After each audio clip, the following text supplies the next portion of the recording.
बिस्मिल्लाहिर्रहमानिर्रहीम अस्सलाम वालेकुम viewers, welcome back to another vlog, welcome back to another video. आज की वीडियो में मैं आप लोगों को बहुत ही खूबसूरत एक एम्ब्रॉयडरी का डिज़ाइन सिखाने लगी हूँ। सबसे पहले मैंने इसके मिड में एक पर्ल था मेरे पास ब्लैक कलर का, उसको मैंने थ्रेड से इस पे लगा लिया है। आप लोगों ने मिड में से सुई निकालनी है और दोनों साइड्स पे करते करते आप जितनी दफ़ा इजीली आपकी सुई उसमें से निकल सकती है आपने ये डिज़ाइन बना लेना है। अच्छा, उसके बाद अगर आप लोग ऐसे ट्रेस लगाना चाहें तो ये ट्रेस भी बहुत प्रोमिनेंट है। आप लोग ऐसा सेम ट्रेस भी लगा सकते हैं। अगर आप लोग शर्ट पे इस तरह के डिस्टेंस से बनाएंगे मोटिव तो ये बहुत खूबसूरत लगेगा। मैं आपको डबल शेड वाले थ्रेड से ये बनाना सिखा रही हूँ। इसमें पर्पल कलर है, डार्क पर्पल और लाइट पर्पल के दो शेड्स हैं इस थ्रेड में। इसको मैंने डबल किया हुआ है तो दोनों शेड्स जो हैं वो इसमें इकट्ठे आ रहे हैं, जो कि बहुत अच्छे लग रहे हैं। आप लोग देखते जाएं किस तरह से मैं बना रही हूँ। आप लोगों ने दोनों साइड से सुई को उठा के मिड वाली जो लाइन है उस पर लेके आना है। एक साइड से लेके आएंगे फिर आप दूसरी साइड से लेके आएंगे, तो इस तरह से ये आपकी एम्ब्रॉयडरी होती जाएगी। ये बहुत खूबसूरत लगता है। इस फ्लावर की मैंने एक पेटल को इस तरह का पर्पल कलर में करूँगी, दूसरी पेटल को मैं पिंक कलर में करूँगी। इस तरह से ही मैं एक दोनों को डिफरेंट कलर यूज़ करके पूरा कंप्लीट करूँगी। अभी मैं आपको एक इसकी पेटल कंप्लीट करके फिर मैं आपको एक पिंक कलर से कंप्लीट करके बताऊँगी और इसके बाद जो इसके लीव्स हैं, इसमें जो पत्ते बने हुए हैं वो मैं आपको बताऊंगी कि किस तरह से मैं इसी तरह से सेम डिज़ाइन से बनाऊंगी। देखिएगा कितने खूबसूरत लगते हैं। इसके अलावा मैं एक और इस पे टांका यूज़ करूंगी, वो भी मैं आपको बताऊंगी कि मैं कौन सा इस्तेमाल कर रही हूँ। आप लोगों ने ये वीडियो एंड तक देखनी है। ये वीडियो से आप इंशाल्लाह इस मोटिव की आपको बहुत अच्छे से समझ आ जाएगी। और अगर आप लोग अपनी शर्ट पे, दुपट्टे पे या किसी भी चीज़ पे बनाना चाहें तो आप इजीली इसे बना सकते हैं। अच्छा, इसके अलावा कुछ बातें करते जाते हैं, आप लोग साथ साथ देखते जाएँ कि किस तरह से मैं इसको मोटिव को कंप्लीट करती हूँ। साथ साथ हम लोग कुछ बातें करते जाते हैं। अच्छा, आजकल गर्मी बहुत ज़्यादा है और गर्मी की वजह से बहुत ज़्यादा हेयर फॉलिंग हो रही होती है। मुझे ख़ुद भी हेयर फॉलिंग का बहुत इशू होता है और स्पेशली जो सावन का महीना होता है जिसमें मानसून, जिसमें बारिशें बहुत ज़्यादा होती हैं, उसमें स्पेशली क्योंकि स्वेटिंग बहुत ज़्यादा होती है तो हेयर फॉलिंग बहुत ज़्यादा हो रही होती है।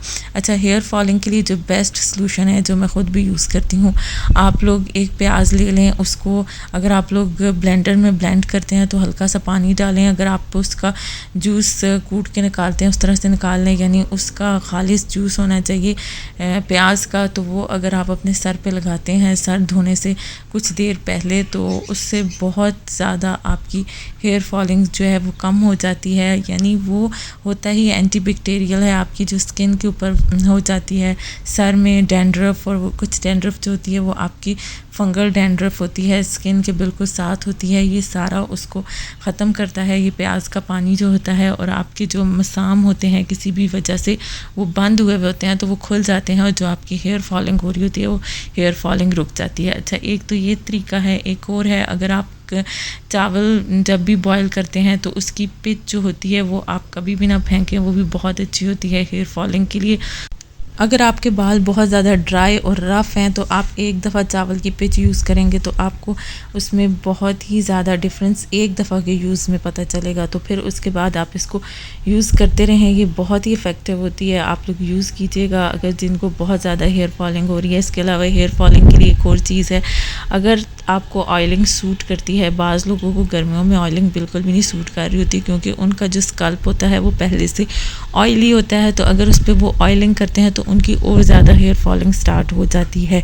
मेरे स्कल्प के साथ ये इशू है, इसीलिए मैं आप लोगों को भी बता रही हूँ कि अगर किसी को ये इशू हो कि उसे ऑयलिंग ना सूट करती हो, उसका स्कल्प ऑयली हो, तो वो ऑयलिंग ना करे। अगर जिसको ऑयलिंग सूट करती है तो वो उसमें विटामिन ई के कैप्सूल आते हैं छोटे छोटे एवियन वाले, तो वो आप लेके आप 2 कैप्सूल्स डाल के जब आप शावर लेने लगे हो उससे आप 1 घंटा पहले उसे अपने अच्छी तरह सर पे मसाज करके उसको थोड़ी देर के लिए छोड़ दें, या फिर आपके पास बाथ कैप है तो आप वो लगा दें ताकि वो अच्छी तरह आपके पोर्स के अंदर चला जाए। तो ये भी बहुत इफ़ेक्टिव है। अगर आपको हेयर का कोई भी इशू चल रहा है तो आप लोग ये मेरी रेमेडीज़ जो हैं ये मेरी अपनी पर्सनल हैं, मैं बहुत ज़्यादा ये यूज़ किए हैं तो इसलिए मुझे इनका पता है, तो मैं आप लोगों के साथ मैंने सोचा शेयर करूँ। अगर किसी को मेरी तरह ये इशू चल रहा है हेयर फॉलिंग का तो वो ज़रूर ये चीज़ें यूज़ करें, इंशाल्लाह आपको फ़र्क पड़ेगा। इसके अलावा एक होता है कि आप लोग शैम्पू का भी थोड़ा ध्यान रखा करें। बाज़ शैम्पू ऐसे होते हैं जिनकी ड्राई होता है स्कल्प, तो उसको और ज़्यादा ड्राई कर देता है और ज़्यादा डैंड्रफ हो जाती है।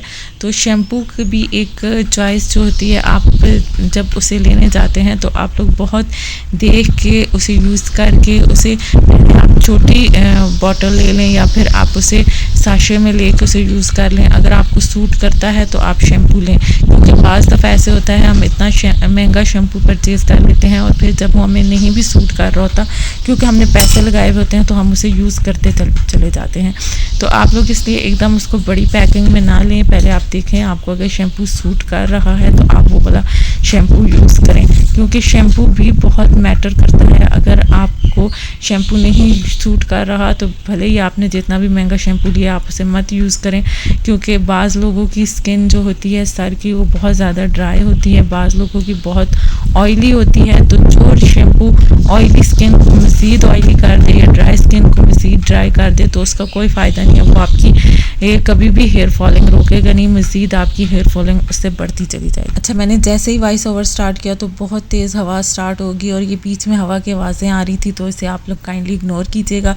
अच्छा, इसके अलावा स्किन का भी बहुत से लोगों को इशू होता है। गर्मियों में बाज़ लोगों की स्किन बहुत ज़्यादा ऑयली हो जाती है। मैं तो आपको एक ही चीज़ रिकमेंड करूँगी, जितने लोग भी फेस वाश यूज़ करते हैं, फेस वाश बहुत कम लोग होते हैं जिन्हें सूट करता है। अगर वो सूट करता भी है तो वो टेम्परेरी आपको फ़ायदा दे रहा होता है, क्योंकि वो स्किन को सिर्फ ऊपर से क्लीन कर रहा होता है और वो आपकी स्किन को ड्राई करता जाता है। जैसे टाइम टू टाइम आप कुछ टाइम गुजरेगा, आप चेक करेंगे, आप देखेंगे आपकी स्किन ड्राई होना शुरू हो जाएगी, आपकी स्किन पे लाइंस आना शुरू हो जाएंगी। फेस वाश वही लोग यूज़ करें जिनको कोई मेडिकेटेड किसी डर्मेटोलॉजिस्ट ने रिकमेंड किया है, उन्हें कोई एक्नी का प्रॉब्लम है तो वो फेस वाश यूज़ कर सकते हैं। अदरवाइज़ कोशिश करें कि आप लोग फेस वाश की जगह क्लींजिंग मिल्क यूज़ करें, या फिर सबसे बेहतरीन टोटका है घर का, आपने थोड़ा सा जौ का आटा लेना है और थोड़ा सा आप लोगों ने बेसन लेना है, उन दोनों को मिक्स करके बेशक हथेली पे रख के आप लोग दोनों टीस्पून, 1 टीस्पून आप जौ का आटा ले लें, 1 टीस्पून आप बेसन ले लें और उन दोनों को अपनी हथेली पे रख के थोड़ा सा पानी डाल के मिक्स करके उससे आप अपना चेहरा धोएं, हल्का सा आप अपने फेस को वेट कर लें। उसके बाद उससे हल्की हल्की अपनी स्किन पे स्क्रबिंग करें। आप यकीन करें आपको विद इन अ डेज़, कुछ दिनों में आपको इसका फ़र्क नज़र आना शुरू हो जाएगा। आपकी स्किन के जितने प्रॉब्लम्स हैं वो आहिस्ता आहिस्ता ख़त्म होना शुरू हो जाएंगे। जिसको एक्नी का प्रॉब्लम है, किसी की स्किन पे बहुत ज़्यादा ड्राइनेस है, तो ड्राइनेस वाले बीच में इसके लाजमी ग्लिसरीन के 2 to 3 ड्रॉप्स डालें, क्योंकि वो जो होता है कोई भी हम ऐसी चीज़ जो बेसन हो गया या फिर कुछ जौ का आटा हो गया, तो ये ऐसी चीज़ें होती हैं जो हमारी स्किन को टाइट करती हैं। जो भी स्किन को टाइट चीज़ कर रही होती है तो वो किसी ना किसी हद तक हमारी स्किन पे ड्राइनेस कर रही होती है। तो इसलिए आप उसको ड्राइनेस से बचाने के लिए उसमें ग्लिसरीन के 1 to 2 ड्रॉप्स डाल दें। अच्छा, वो बातें करते करते बातें कहाँ से कहाँ निकल गई। अभी मैंने आपको यहाँ पे ये चेन टांका करके बताया है, इसको चेन स्टिच कहते हैं। इसका भी मेथड आप लोग देख लीजिएगा कि किस तरह से करते हैं। और फिर मैंने ये एक लीफ जो था ये एक और तरीके से किया था, ये भी मैंने आप लोगों को दिखा रही हूँ, आप लोग और से देखते जाइएगा, आपको समझ आ जाएगा। इसके अलावा जो बातें की हैं उन पे आप लोग इम्प्लीमेंट कीजिएगा, आपको ज़रूर फ़ायदा होगा। ये सारी चीज़ें मैंने खुद की हुई हैं, तभी मैंने आपको बताई हैं। जब तक इंसान खुद ना यूज़ करे वो दूसरे को मत रिकमेंड करे चीज़। तो मैं जो चीज़ें खुद यूज़ करती हूँ, इसके अलावा और भी बहुत सारी रेमेडीज़ हैं मेरे माइंड में, वो मैं टाइम टू टाइम आप लोगों के साथ शेयर करती रहूँगी। होपफुली आज की वीडियो आप लोगों के लिए हेल्पफुल हुई होगी। अगर आपको वीडियो अच्छी लगती है, do subscribe my channel, like and share, and thank you so much for watching. Till then, अल्लाह हाफिज़।